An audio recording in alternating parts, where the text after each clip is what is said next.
À 18 ans, je n'avais rien construit. Pas de confiance en moi, pas de talent exceptionnel. Et pourtant, aujourd'hui, je construis la vie que je voulais. Aujourd'hui, on va parler de ce que ça fait de penser qu'on a raté une partie de sa vie et de ce que j'ai compris en grandissant. Bonjour à tous, je me présente, je m'appelle Sophia, je suis étudiante. J'étais une enfant avec des difficultés à l'école, j'avais des résultats assez moyens, j'avais des grosses difficultés de concentration. Je n'avais pas du tout confiance en moi, j'avais peu d'amis proches, je me sentais pas brillante, pas choisie.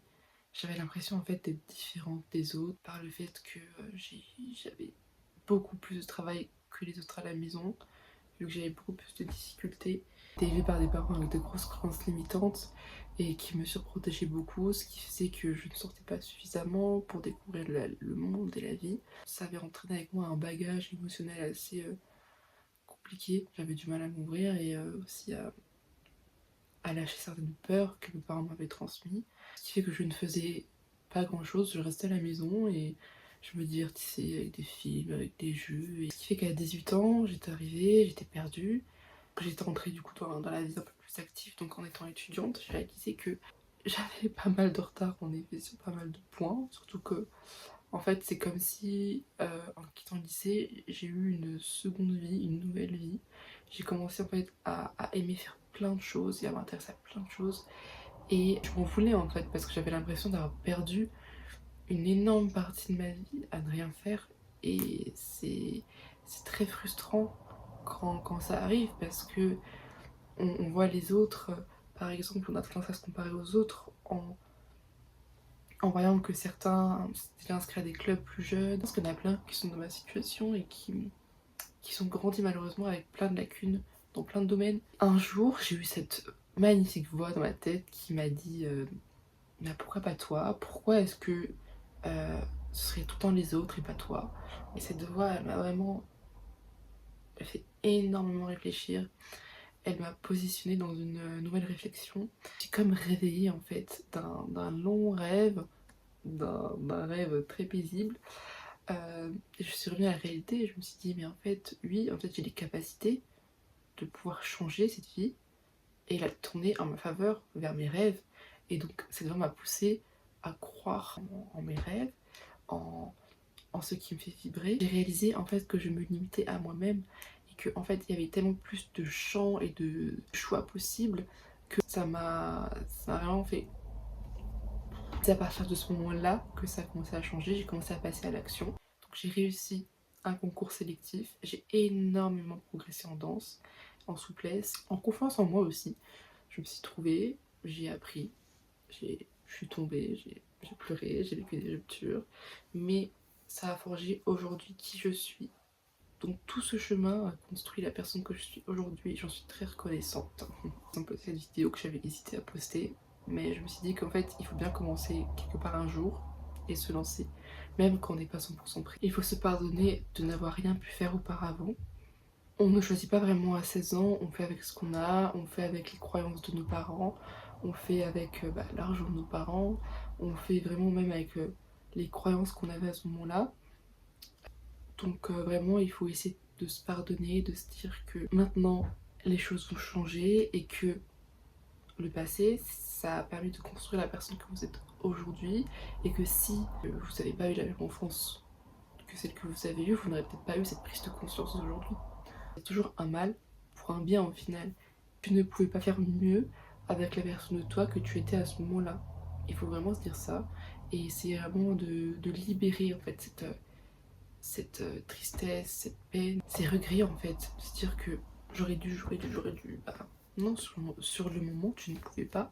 Et c'est tout à fait ok. Tout simplement, peut-être que à ce moment-là, vous n'avez pas pensé à, à changer, à évoluer. Vous n'avez pas cette mentalité-là. Peut-être que cette mentalité est venue en grandissant, peut-être grâce à certaines vidéos, peut-être, je sais pas, grâce à un événement particulier. Mais c'est tout à fait ok parce que les priorités changent en grandissant et il faut accepter ça aussi. Voilà, donc je pense que déjà le premier point, c'est de se pardonner, de laisser passer derrière et de se libérer en fait pour avancer vers une nouvelle direction, vers le futur. Il ne faut surtout pas avancer avec des regrets, il faut vraiment libérer, comme je dis, son cœur et faire un travail dessus avant de vouloir changer. Parce que si on veut changer avec des regrets, on va en fait jamais vouloir vraiment se reposer, on va toujours être avec le feu aux fesses, on va toujours vouloir faire tout vite, etc. Mais ça c'est une blessure, de vouloir tout faire vite, de ne pas profiter du moment présent, de toujours vouloir en fait construire sa vie parce qu'on a perdu trop de temps dans le passé. Non, ça c'est vraiment une blessure qu'il faut travailler parce que c'est pas comme ça que vous allez réussir. Vous allez réussir avec plus de tranquillité, avec une confiance en soi et en prenant votre temps. C'est vraiment en prenant votre temps que vous allez voir des progrès, c'est pas en vous dépêchant. Il faut pas trop non plus se reposer, et j'en viens au point 2, il faut agir tout de suite. Et pas attendre demain, pas attendre dans un mois. En fait, si à l'heure d'aujourd'hui tu as un objectif, que tu sens que ça vibre à l'intérieur de toi, il faut en fait commencer à réfléchir à comment poser l'action. Et si tu as la solution de comment poser l'action, si tu as tout le bagage qui permet de poser cette action, alors tu la poses demain ou même maintenant. Voilà, tu coupes la vidéo et tu vas mettre en place cette action. Parce que il peut y avoir des miracles, certes, mais si tu ne poses pas l'action derrière, ce sera comme ça toute ta vie en fait.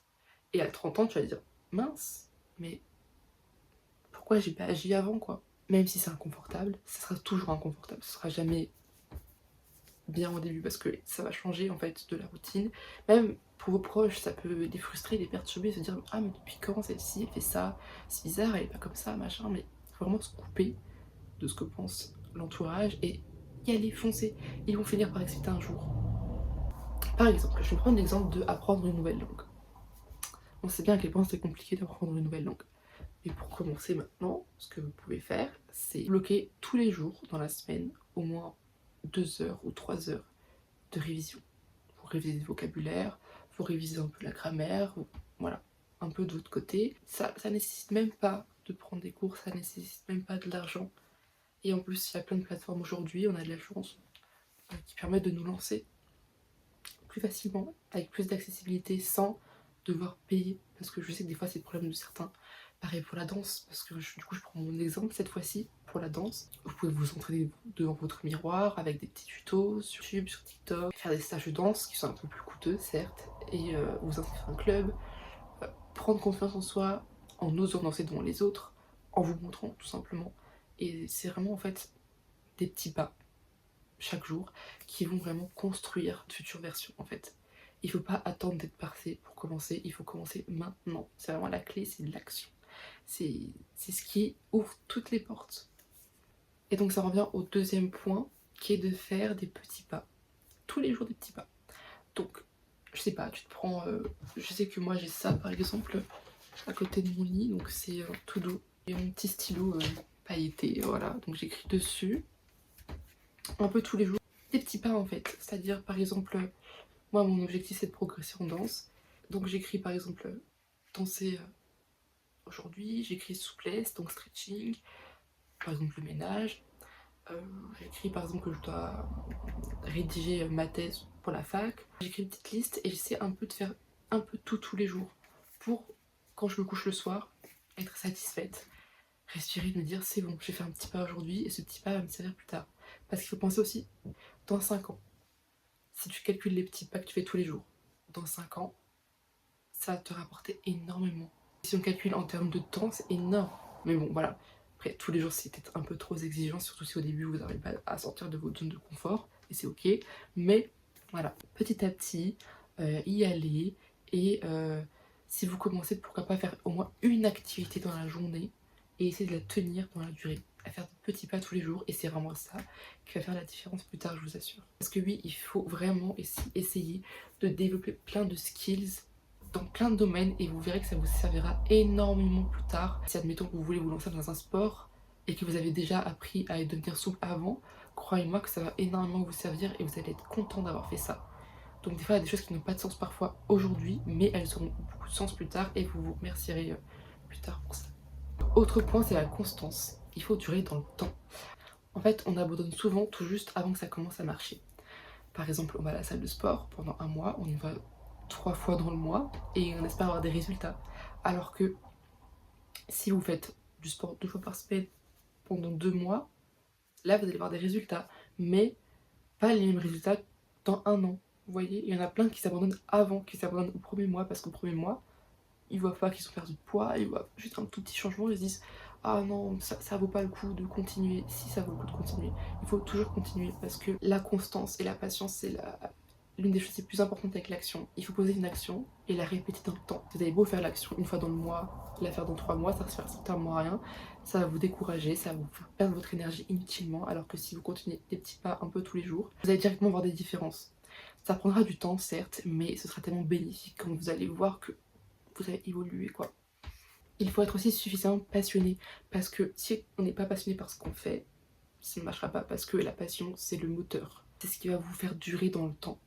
Parce que vous n'allez pas avoir des résultats directement maintenant, on est d'accord. Si vous avez la passion, vous allez avoir de la patience, tout simplement. Parce que vous allez être suffisamment patient pour voir les résultats, parce que vous voulez, en fait, vous êtes motivé, vous êtes déterminé. Et c'est ça en fait qui change tout. C'est aussi le mindset à l'intérieur qui est important. Et de continuer en fait à avoir cette ligne directive et de savoir ce que vous voulez. C'est pour ça qu'à 20 ans c'est important de se trouver encore, et que c'est ok de faire des erreurs, de se chercher encore. Il faut vraiment trouver en fait votre moteur et qu'est-ce qui vous anime vraiment. Pas ce que votre ego pensait aimer, que vous pensez aimer à cause de vos parents, de vos amis, de ci, de ça. Non, il faut trouver vraiment ce qui vous fait vibrer vous. C'est comme ça que vous allez réussir, parce que ça va être votre moteur, vous aurez envie, et peu importe le temps que ça prendra, vous savez que ça va se passer, et que voilà, c'est comme ça que vous allez atteindre vos objectifs les plus chers. Et donc voilà, j'en reviens à l'autre point. Moi, la vingtaine, en fait, c'est un peu la phase brouillon de la vie. C'est pas le chef-d'œuvre final, c'est une vie qu'on doit utiliser pour se construire à 100%. Donc, on doit oser se lancer dans certains projets, on doit échouer, on doit vivre au moins quelques échecs dans sa vie pour, en fait, construire cette douleur, se préparer, en fait, à plus tard, si jamais. La vingtaine, on doit s'en servir pour explorer plusieurs domaines. Vraiment, il faut toucher à tout ce qui est possible. Du sport, de l'art, de l'écriture, faire des études, rencontrer des gens aussi, c'est super important de faire plein de rencontres, de rencontrer plein de profils différents. C'est aussi avec les autres qu'on grandit. C'est pas tout seul, c'est pas en restant dans la chambre que vous allez évoluer. Non, c'est socialement, on est des êtres sociaux, on est fait pour grandir grâce aux autres aussi. Donc c'est important aussi de rester ouvert, de faire des sorties, de faire des activités, de rencontrer, d'être ouvert tout simplement. C'est super important. C'est aussi en fait l'année où on doit vivre des ruptures, que ce soit amicales ou amoureuses, c'est super important. Bon voilà, après, je vous fais pas de rompre avec votre copain si vous en avez un, mais si jamais vous vivez des ruptures, c'est normal à cet âge-là de vivre des ruptures. Ça va vous construire en fait pour plus tard, et ça va vous permettre de savoir ce que vous voulez vraiment dans les relations, de vous apprendre à poser des limites, vous préparer peut-être à rencontrer la personne idéale plus tard, à rencontrer l'amitié idéale, à savoir vraiment ce que vous voulez vraiment, à identifier en fait les points que vous ne pouvez plus tolérer et les points que vous pouvez tolérer, à apprendre quelles sont vos réelles limites tout simplement. Ça c'est très important, et la vingtaine elle est faite pour ça. C'est aussi la période où il faut faire des tris avec les relations du lycée, du passé, etc. Quelle relation ne vous correspond plus? Quelle relation vous correspond? Quelle relation correspond à la personne que vous voulez devenir plus tard? Voilà. Après, je vous dis pas d'éliminer toutes les personnes de votre vie, parce qu'il y a des personnes qui sont très importantes, même si bon, elles ne correspondent pas vraiment à vos objectifs, mais quand même de faire un tri et de garder les relations qui vous nourrissent. Et il faut aussi laisser le temps, parce que parfois les relations se partent naturellement, parce que vous n'avez plus rien en commun. Enfin, le dernier point, c'est de construire sa fleur de vie. Donc c'est un petit concept que j'ai inventé une fois dans ma chambre toute seule. J'étais assez frustrée parce qu'en fait j'avançais pas dans mes objectifs, j'étais déséquilibrée en fait. J'étais trop en fait dans mes projets, et pas assez avec la famille, pas assez avec mes amis. J'avais pas de relation amoureuse non plus. Et en fait je me suis dit qu'il fallait que je sois équilibrée, donc j'ai dessiné des fleurs, et dans chaque pétale j'ai mis des petits domaines. Donc il y a 5 pétales: famille, amis, amour, relation à soi, projet, donc passion, tout ce qui vous anime, et le travail. Donc ça fait 6 pétales. Vous pouvez la dessiner, la coller sur votre mur si vous voulez, mais ça va vous permettre en fait de calculer un peu dans le mois si vous avez été équilibré ou non. Et en fait, s'il y a une des pétales qui est absente dans votre vie, vous allez voir qu'elle va se pencher d'un côté plus que de l'autre. Et le but, c'est d'avoir une fleur bien équilibrée, d'avoir la plus belle fleur possible, et de briller en fait. Parce que plus vous êtes authentique, plus vous êtes unique, et plus vous êtes vous-même, et plus votre fleur va briller et se différencier des autres. On n'a pas envie de ressembler à toutes les pâquerettes du jardin quoi. C'est important en fait de construire sa fleur, Sa fleur, c'est la fleur de vie, en fait, je l'appelle comme ça, de la construire, de construire une fleur qui vous ressemble plus, mais qu'elle doit être équilibrée dans tous les points, pour que vers votre trentaine, vous soyez satisfait de vos relations aux autres, à vous, à vous-même. Vous rencontrez un mari ou une femme superbe, incroyable, d'avoir des projets qui vous animent et un travail qui vous convient également. Voilà, donc c'est très important de construire cette fleur à la dentelle. Merci de m'avoir écouté jusqu'ici et je vous souhaite une très belle journée. Bisous.